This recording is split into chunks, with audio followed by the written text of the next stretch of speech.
Hey everybody, welcome to Born Again to Live. It is a Blues Day Tuesday with Eric and Amy. We are recording here live in Wardensville, West Virginia at what we like to call, Eric, a Big Blue Monday. Yes, we have a busy Big Blue Monday, and it's also like one of the most anticipated weather days I've heard of forever. I don't know what's going on. I really haven't paid attention, but something like a derecho and tornadoes and terrible storms, and I'm like, yeah, God, we got this.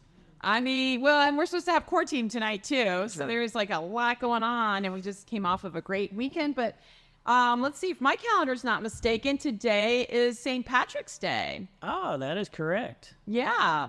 Hope you're wearing your green. I guess. I mean, if you adhere to those traditions. That's right. I don't really know that much about St. Patrick. I know it was something about the potato famine. Is that what was going on there? Maybe we should. I really don't know. We should have done some research on it before we jumped in. But no, we're not. We're not talking about St. Patrick today. We are talking about, someone else that heard from God, I guess, right? Yeah.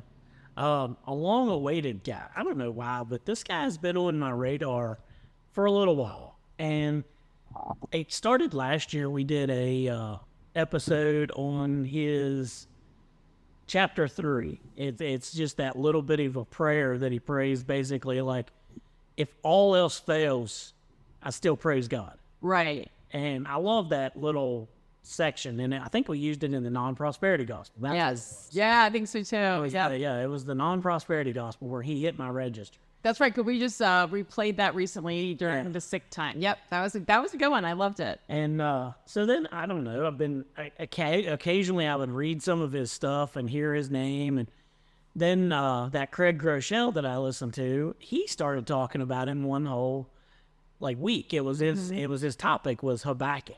And I'm like, man, what is it about this guy? So then I just started, digging and listening, and it's worth talking about, I guess. He's an interesting character for a minor prophet. If it's in the Bible, it's worth talking about. There's a reason it's in there. But yeah, so we did a little bit of digging before we rolled the mic. So yes, Habakkuk is a minor prophet, mainly because his book is small. That makes you a minor prophet. We learned that he was kind of doing his thing during the same time as Zephaniah and Jeremiah and Ezekiel and those other prophets that have their own books of the Bible. It was around, you said, like the 600 BC-ish time frame, right? Yeah. And he was basically hearing from God and speaking to the people during the reign of King Jehoiakim and Josiah, who were pretty bad kings at that point. Yeah. Yeah. I don't know about Josiah, but I know Jehoiakim was pretty terrible. So. Well, when you read through Kings, it's such a pendulum swing, right? It was like, and this king did evil in the sight of the Lord, and then they had a son, and then the son did right by and then this king did evil, and it really just goes back and forth like a ping pong match. But anyway, it's a very tragic story. So so here we have Habakkuk hearing from the Lord during again, even though they were in the promised land, the Israelites it's like they never really left the wilderness. Yeah, no, they, after they got into there, they didn't know what to do with themselves. Yeah. And they just, like you said, it was back and forth, good, bad, Yeah. and they couldn't just follow what God wanted them to follow, ever. Yeah.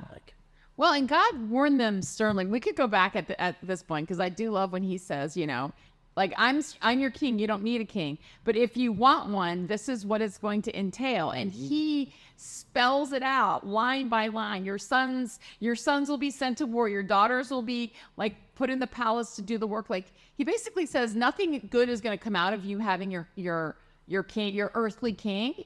And yet they're like, we don't care. We want one anyway. And so God's like, okay, because he is a loving God. He always gives us the ability to choose, and we always choose wrongly. So yeah, actually I started yesterday, had some downtime. I started watching the House of David series again, because the new episodes come out. I can't wait. I think this week or next Yay. week. And I started watching it, and I'm like, man, the first king we got from Israel screwed it up so mightily. Yeah. Saul was a mess. He was. And back in the day, I was doing some research on some of the judges, and that system seemed to work decent. Like anytime a problem arose, God would raise up a judge, Right. take care of the problem.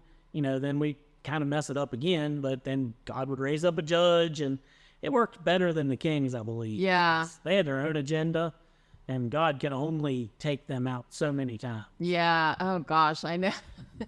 It's so interesting to read through Kings. Like there was one that I think became king when he was like 6 or something, Yeah. and then his mother, she sort of was like puppeteering from behind, or it is a crazy. One of these days, maybe Eric, we could just take a month and go through all the kings because it's very bipolar. I know I've seen some outlines where like there's 2 kingdoms too, so you have to do the Israelites or the Israel, and then you have to do Judah. Yeah.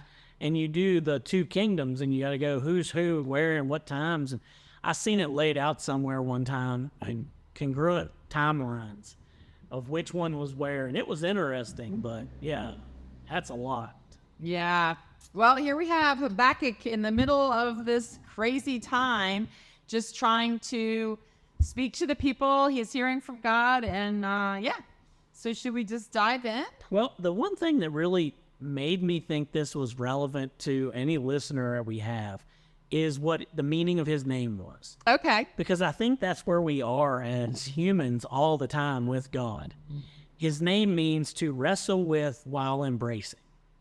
So it's like he's not really sure about what God's doing, which is the book of Habakkuk. It's him asking questions. Yeah. But then in the end, he accepts whatever God's answer is. Yeah. And that's kind of what we as humans seem to be with God, is we are always asking more questions and asking why and not understanding. But in the end, we almost have to just be like, all right, we're going to hug it out anyway. So I went from wrestling to hugging. And I like that's Habakkuk's name. It's like he's wrestling with God and struggling, but at the same time, he's embracing whatever God's given him. So Yeah. I don't know. That's why I felt this was relevant, I guess. Oh, for sure. I mean, that's our daily walk with the Lord. I mean, we might be saved, we might be redeemed, we might be forgiven, but like so much of what goes in our life doesn't make sense sometimes. And I know one of my prayers lately has just sort of been that, oh, how long, Lord? Like, how long are you going to let this one thing go on? How long until you act? And maybe God's not planning to act, he's waiting for me to act. You know what I'm saying? Like there's just but yeah, I do think this is our walk with God on a daily basis. We wrestle, but we embrace. And at the end of it all, I know that God loves me and he has plans for me, plans to prosper me. We talked about the promises of God. So when we don't understand, when it's not making sense, it's not lining up, what makes me still embrace during the struggle is just those promises, right? So very cool. All right. What does your name mean, Eric? I have no idea. You don't know what your name means? No. Aw. Awesome, I'm guessing. Oh, okay. All right. Well, I know my name, Amy, means beloved. Oh. And, Amy and more, like all that kind of like love is the root of that word. And, Amy also can mean friend. And that's where the word amigo comes from. But yeah. Anyway, I can't believe you don't know what your name means, Eric. No. I'm Googling it right now. I mean, if we're going to talk about what Habakkuk means, we're going to talk about what Eric means. To quote Shakespeare, what's in a name? Well, how did he answer that question? What is in a name? Isn't that Romeo and Juliet where he asked that? I think so, but then how Because does... they're arguing over Montague and Capulet. That's what's what in a it name? Apparently quite a bit. Evidently. Let's see. So yours is of old Norse origin. Did you know that? That's hard. Okay, let's say that 5 times real fast. Old Norse origin. Old Norse origin. Okay. Primarily meaning eternal ruler, sole ruler, or ever powerful. Told you I'm awesome. Oh, and it says it is historically strong name linked to Viking lore, notably Eric the Red. Eric the Red, yeah. And has remained a popular classic choice throughout Europe and North America. Eric the Red. Okay. And then, of course, there's Prince Eric from The Little Mermaid, other famous Erics. But, okay. Now that we know everybody's name, Eric, Amy, Habakkuk. Okay, are we ready to dive in? Yeah, let's start with, I guess, the wrestling. All right, the wrestling part. So I'm going to read the first sort of subheading, which mine says Habakkuk's complaint.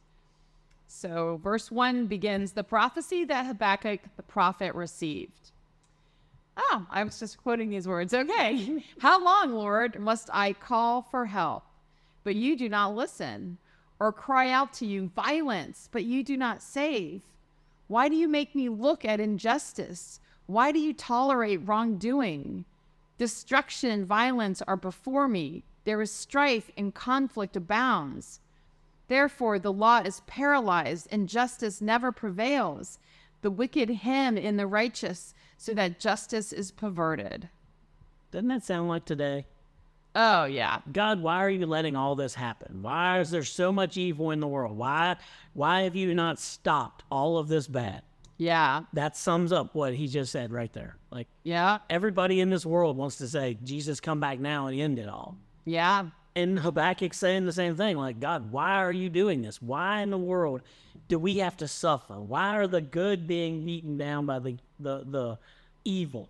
Mm-hmm. That's all we hear anymore in this world. That's what it feels like. Well, and again, I'm on this chosen kick, like how many years late, but I love how there's this thread in almost every episode to the point where it becomes this sort of joke punchline thing. They talk about what soon means. Because at one point, like Jesus is coming back soon, or the kingdom of God is soon, or something like that. And Jesus is like, yeah, that's a word that trips up a lot of people, and so they're constantly struggling with what this term soon means. But it's kind of the same thing. Like, why are you tolerating wrongdoing? Like, and that it's such an easy question for us to want to understand, Eric, until I think about, well, at what point, like, I was the wrongdoer. Yeah. And I'm glad God didn't decide, oh yeah, the day before Amy repents, the day before Amy is saved, that's the day I'm going to throw her into the lake of, like, I'm so glad he is a patient God. I'm glad I made it to the tent revival, because if I never made it to that tent revival and never saw the other side, I don't want to know where I'd be. Like, Yeah. I can't even imagine God not having patience to say, I got to wait on that. Yes. And there's somebody listening, or there's somebody out there that he's going, I got to wait on that one. I can't end it. Even if Satan is doing all this other stuff, Yeah. that one. I can't lose that one. I got to wait on that prodigal to come back. And we sit here asking, God, why? God, Yeah. why? Now that I'm saved, who cares about those other evildoers, right? But he's got this plan, and it's Yeah. perfect plan, and he knows it. And you're just sitting there not knowing what's going on, and so you're wrestling with him on this stuff. Absolutely. Well, and I look at that verse again, destruction and violence are before me. There is strife and conflict abounds. That on this midday in March 2026, that couldn't be more prevalent with everything going on in the Middle East, Israel, and it just seems like the whole world's is jumping in on this. But so yeah, it's a fair question, Habakkuk. All right. Can we get how God answers him? Yes, let's go. All right. So verse 5 picks up with the Lord's answer. Look at the nations and watch and be utterly amazed. For I am going to do something in your days that you will not believe, even if you were told. I am raising up the Babylonians, that ruthless and impetuous people who sweep across the whole earth to seize dwellings not their own. They are a feared and dreaded people. They are a law to themselves and promote their own honor. Their horses are swifter than leopards, fiercer than wolves at dusk. Their cavalry gallops headlong. Their horsemen come from afar. They fly like an eagle swooping to devour. They all come intent on violence. Their hordes advance like a desert wind and gather prisoners like sand. They mock kings and scoff at rulers. They laugh at all fortified cities. By building earthen ramps, they capture them. Then they sweep past like the wind and go on. Guilty people whose own strength is their God. Ooh. How would you, if you heard so directly from God, how would you like him to say, I'm doing something you have no idea, and you're not even going to like what I'm doing? I know. Raising up a group that's going to take this out. Yes, when somebody says you're going to be utterly amazed, Yeah. I always think that's going to be a good thing. But like, nope, you're going to be utterly amazed in a completely different way, right? Yeah. That's terrifying. In the line, you're going to see something that you're not going to believe, even though I've told you. Yeah. Like, that's how big God's plan was and is, even when we ask him today. My whole point in this first chapter was that Habakkuk didn't run away from God, though. He asked the hard question. Yeah. He didn't just say, well, I'm done with you, God, and I'm going to go serve another God. He asked the hard questions. He didn't run away. He didn't say, well, God, I'm done with you, and walked away. He said, why are you doing this? And then God tells him, you're not going to believe me if I tell you. That's it. So, I mean, that's that line, those first, like, verse and a half there. Yeah. It's like, wow, you're raising up the Babylonians, a bitter and nasty nation. And it's like, why is that my answer? Why are I can imagine him sitting there going, nah, that's I didn't ask you about them. I asked you about me. That sounds like more injustice, more of the bad things coming, not less. Yeah, absolutely. And I would like to also not point out really, but what we don't know in between verses 4 and 5. Okay, the Lord answers Habakkuk. Yeah. But Eric, do you think he answered him in like 20 minutes, or was this like 3 years of praying? You know what I'm saying? Like, Yeah. because he's not just questioning like, why is this happening? He's saying how long, which is just tells me it was probably quite a while before God actually answered. But again, sometimes when we just read straight through the Bible, it makes things happen. It sounds like they happen one on top of the other. I'm thinking, you know what? Like, look at this guy. He asked God something and he gets that answer right away. And the more I thought about it, I'm like, I bet you it wasn't right away. It just doesn't say that. Yeah. So we'll finish out today with the end of this chapter. Okay. But yeah, so God answers Habakkuk. Yes. And then Habakkuk's like, wait. One more thing. Yes. Now, and I got another question for you. All right. Yeah. This is so Habakkuk's second complaint is the subheading starting in verse 12 of chapter 1. He says, Lord, are you not from everlasting? My God, my Holy One, you will never die. You, Lord, have appointed them to execute judgment. You, my rock, have ordained them to punish. Your eyes are too pure to look on evil. You cannot tolerate wrongdoing. Why then do you tolerate the treacherous? Why are you silent when the wicked swallow up those more righteous than themselves? You have made people like the fish in the sea, like the sea creatures that have no ruler. The wicked foe pulls all of them up with hooks. He catches them in his net. He gathers them in his dragnet. And so he rejoices and is glad. Therefore he sacrifices to his net and burns incense to his dragnet. For by his net he lives in luxury and enjoys the choicest food. Is he to keep on emptying his net, destroying nations without mercy? Question mark. Yeah. So, I mean, Habakkuk's got questions. Yeah. But again, I like that he's just asking God. Because I think in our everyday life, that's where we screw up a lot of times is we forget to ask God what he's doing. We forget to ask God to reveal it to us. Yeah. I talk about that Bryce Crawford, who every time I hear him pray, he prays for people. And he says, God, reveal yourself in visions and dreams. Mm-hmm. And every time I hear it, it makes me think, why am I not asking God for those things? Why am I not asking God for visions and dreams of what he's doing? I know. Instead, I'm usually like, God, I don't understand. I don't get it. And I'm not saying, show me it. Yeah. I'm saying I don't get it. And then God's probably sitting there going, what are you asking? Yeah. Like, what are you asking? I can Please tell be you, but specific. would you rather see it? Because I can show it to you. Yeah. And I think that's where Habakkuk was, is like, I don't get it, God. You're tolerating all this evil, and now you're telling me you're going to raise up an even more evil group, and you're going to use them. That's not fair. Yeah. And God's just like, whatever. Like, this is how it has to be. Yeah. And so, I don't know. This is that when you read chapter 1, it really digs you into this book, and you start looking at Habakkuk going, man, this guy's pretty cool. Yeah. He's certainly a relatable guy, no doubt.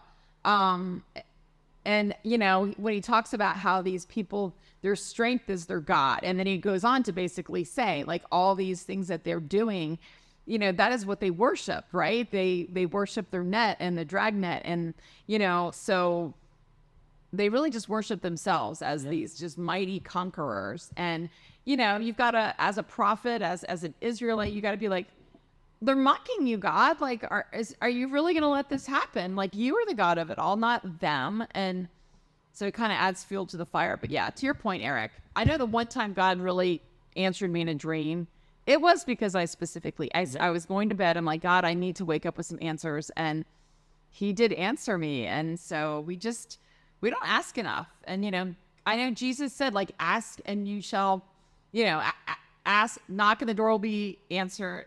Wait. Knock and the door will be open. Yeah. Ask and you shall find. Yeah. Now, seek and you shall. Why am I getting this messed up? Ask and you shall receive. Ask. That's it. Ask and you shall receive. And we just don't do that enough. Yeah. To your point. We need to figure that one out. We need to finish up Habakkuk's last thought. It goes over into 2. Oh, is it? Okay. It's like one chapter or one verse in chapter 2. All right. Before we walk away for the day. All right. Habakkuk's. Okay. So he's talking about the... All right. He says, I will stand at my watch and station myself on the ramparts. I will look to see what he will say to me and what answer I am to give to this complaint. So he's waiting. Yeah.